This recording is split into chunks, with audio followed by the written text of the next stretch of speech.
All right, I have a question here. Should I be using a credit card? The reason why we ask that is the Bible does refer to owe no man anything, and so if we're not to owe anybody, then we don't want a credit card. And so this is a question that keeps coming up that a lot of people don't want to ask, but what do you feel? Should we be using a credit card? I think, again, the spirit of that verse that you're referring to, and really more modern translations of that, and looking back at the Greek there of some of what's happening in that verse, and even the Hebrew in the Old Testament, it's quite interesting. Really, what those verses are saying: don't be a slave to anything or anyone. Right. Don't be owned. Don't let them master you. Yeah. And so really for me to owe $1,000 on my mortgage is nothing. I could sell the house and repay that. I'm not really in debt and worried to death. If I'm $100,000 mortgage, well, I've got to give that a little more thought, but hey, what's my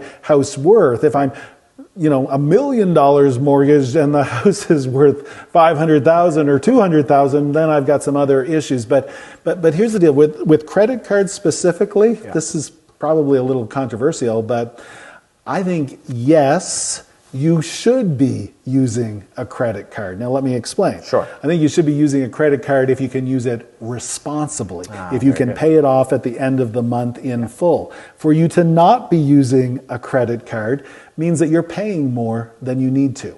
So now catch this for a second. If you're running a balance and you can't pay it off and you don't have a plan for the future and you can't live within that, then you are better off to steer clear of credit cards. It's like we talked about earlier, you control your money, don't let money control you. Yeah, so you're better off to not use a credit card if you don't have the discipline to pay it off every month, because it's expensive to use.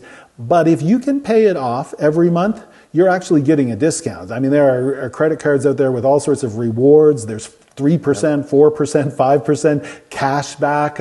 And the reality is this: most businesses now, because of such widespread usage of credit cards, they're already working in their fees. And so everybody is paying this extra 2.5%, 3.5% for all products just in case somebody uses a credit card. And so if you're not using a credit card, then I'm getting your rewards. I really am. And I'm using them for flights, and I'm using them for cash back, and I'm using them for other things. So I believe if you have a good plan, if you're doing all the things you should be doing, that the responsible thing for you to do and the financially beneficial thing for you personally would be to, go ahead and use a credit card. Because it's a tool. It is a tool, right? It's a tool. Which is really good.